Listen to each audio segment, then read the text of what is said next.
We're going to talk a little bit about SmackDown, and the big thing to come out of there is the interim WWE Women's title match. It's going to be a ladder match, 5 woman ladder match at Summerslam to crown an interim champion. Now, my thoughts on this are one, I think this is maybe the second time they've had an interim champion because I saw something on Twitter where they had an interim champion for like the NXT Cruiserweight Championship a while back. But to me, I don't feel like this is necessary because where do I start? Okay, let's start with they're only doing an interim championship because Rhea is the champion. If anybody else was the champion, they would have been the title would have been vacated by now because she's already been out a month already. So it's already been a month, and now we're gonna have an interim champion. So like I feel like she should have just vacated it. Now, in the defense of the interim champion, they are going to do a type of unification. So the interim champion will face Rhea whenever she comes back. Now, with that being said, I don't even feel like you need to have an interim champion to do that because it's it happens every time. Anytime a champion has to vacate their title, they always come back and they always say, I want a shot for my title that I never lost. Like it's fully guaranteed that that story beat is going to be told. And throughout the past month, that's what just happened with Seth Rollins. Now, granted, Seth Rollins was in King of the Ring, lost in the first round.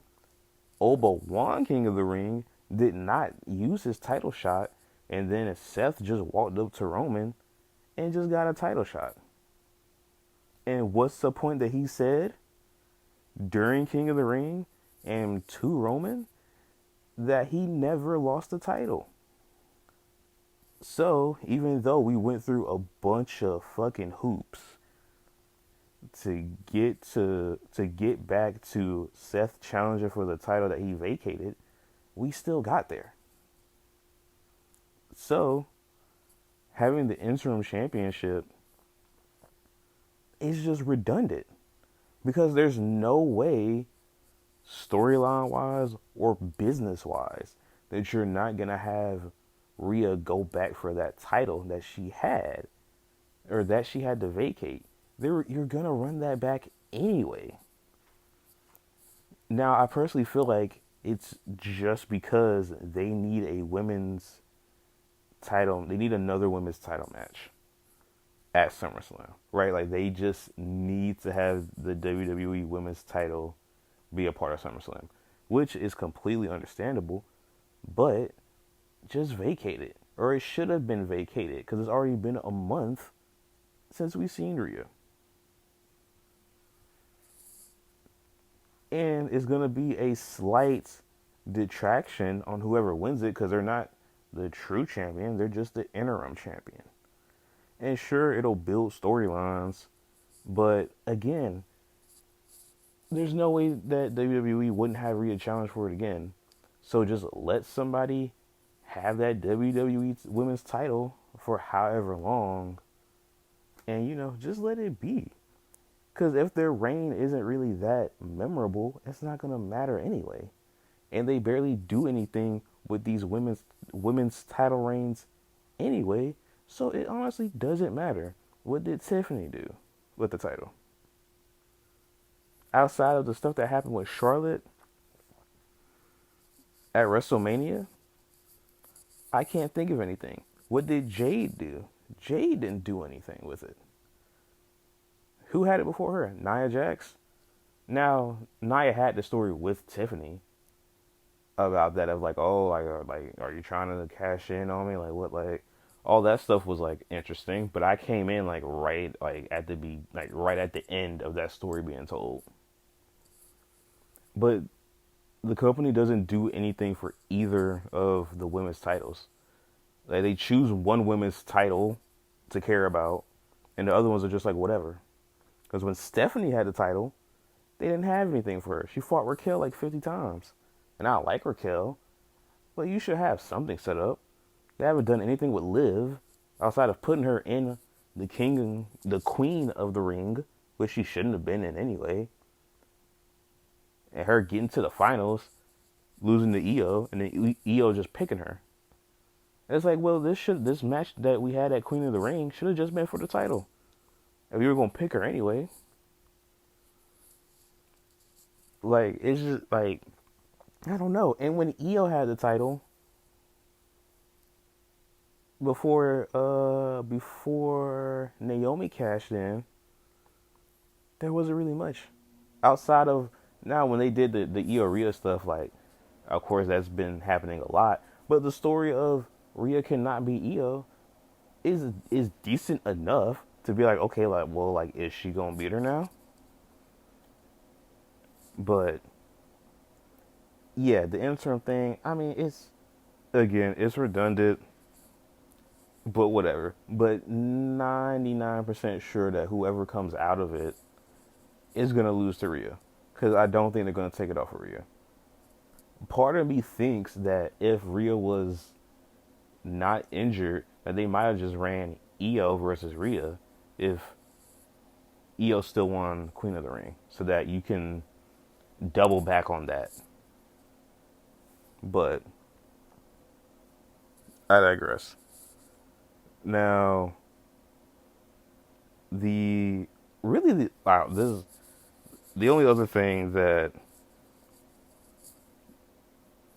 I can't even. Smackdown was whatever, right? And I'm recording this on Sunday afternoon, so I'm not gonna mention about learning about the stipulation with the tag match because I already did my recording on that, so I'm not gonna mention it here. But another thing that's really stupid is Tiffany Stratton getting into the ladder match. Now, she already has a title, right? And this is a problem with both companies, with AEW and WWE, where mid-card champions are actively in pursuit of the world title. Which I wouldn't say that it's like the stupidest thing, but you're literally what's the way? What am I thinking about here? Tiffany has a title.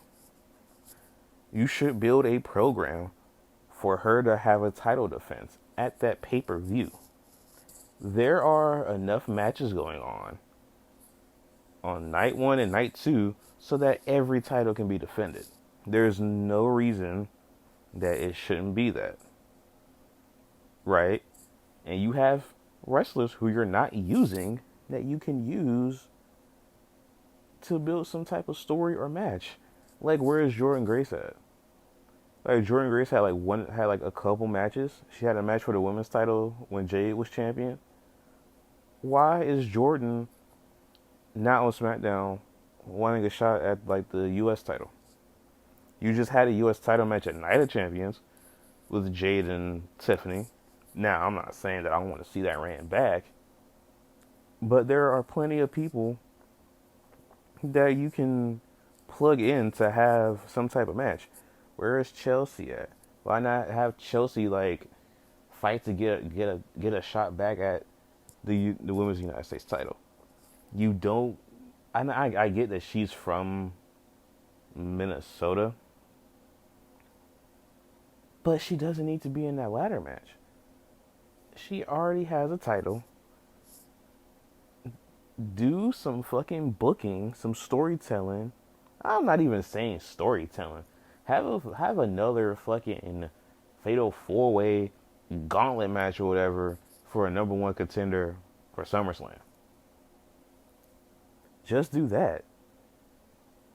Because why are you not having something set up for your titles, for your champions? Unless they're just a placeholder, just in terms of like a ranking for the company internally. Like, okay, well, like obviously our top stars are the world champions, and then the people we see that could end up being back at that position or moving up are our mid card champions. But like, build some fucking story. Because why? Like, because I'll be honest. Like, I wanted JC Jane to win that match, and I really dislike JC Jane when she was in NXT and when she was the NXT champion and TNA Knockouts champion. I did not like her, but I've turned a new leaf. Once they came to the main roster, I turned a new leaf, and I feel like me disliking her so much, it wasn't really because of her wrestling or anything. It was just story wise. I didn't like that she was Knockout champion, and I didn't like that she was NXT champion. But that just means that she was doing her job as a heel to make me not like her. Even though she's still a heel now, I'm enjoying more of her work, more of Fatal Influence's work, now that they're on main roster. But yeah, it kind of also doubles back into the situation of like, put some new people into spots so that they get some experience being in higher profile matches. Because Tiffany's in there, she's already been champion. Right? And with the other qualifying match, this fucking shit made me so mad. So, Nia and Jade Cargill having a match. Now, I guess this is maybe a reason why, not a reason, but essentially they're both heels. And I feel like in wrestling we still rely too much on these face and heel dynamics. Like, we gotta have a face versus a heel. Because both of them are heels, so now the babyface in Charlotte comes in and causes a DQ. Nia got 2 moves in. She got a Samoan drop in and a leg drop. And that was it. And also, it makes Charlotte look stupid. Because why are you attacking Jade? If you know that this match is a qualifying match, you know how DQs are. Regardless of what happened, you attack Jade, and then that makes Jade advance. Now, storyline wise, obviously that leads to Nia and Charlotte having a match next week. But it's so stupid. Like, because Jade just gets in from doing nothing. And I'm not too huge on Jade. Like, I think she's fine. But we're just getting 2 of the spots there are faces that already had the title.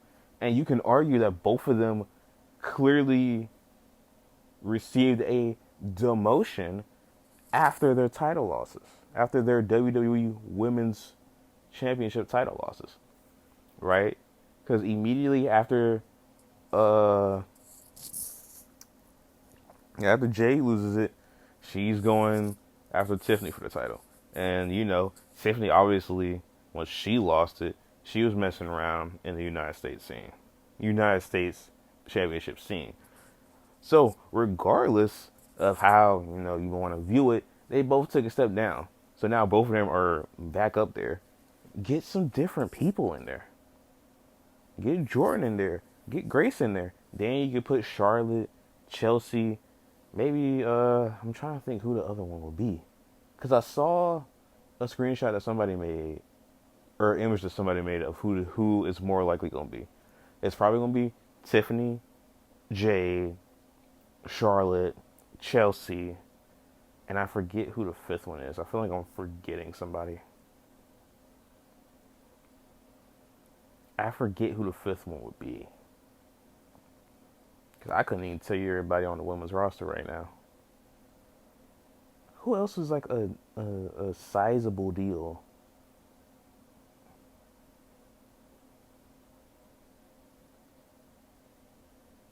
I don't know. Well, it can't be Alexa. I don't know. But it's definitely going to end up being Tiffany, Jade, Charlotte, Chelsea Green.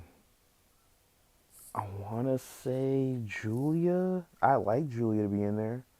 But it might, I don't know, it might be Kiana. It might be Kiana. Or I might be forgetting a name completely. But yeah. If it were me, it would be Jordan Grace, JC, Julia, throw Kiana in there, and then you could have Charlotte in there. That's what I would do. But yeah, I just really don't want to see a bunch of the same faces, and then like we just, I don't know, it just gets too predictable at a point. Like we just want to see some fresh faces.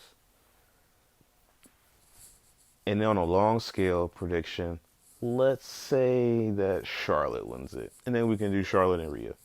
I'm all down for that. I'm fully down for that. I don't care to see Rhea and Jade, and I don't care to see Rhea and Tiffany. As long as it's not those two, I'm completely fine, personally. But yeah. And there's one more point I wanted to make. I forget what it was. I forget. Hmm. Yeah, I think that's it. Well, we'll see with these other qualifying matches. There's still three more. So, I think and there's 2 more weeks to SummerSlam. I'm thinking it's 1 week, but it's 2 weeks. It's AEW Redemption that's going to be next week. And then, yeah, then it's 2 weeks until SummerSlam. So I wonder if they're going to do 2 matches on SmackDown next week, and then the final one will be the day before on the SmackDown before SummerSlam. But we shall see. I wonder if they're going to add any women from Raw on there, but I don't think so. But we'll see.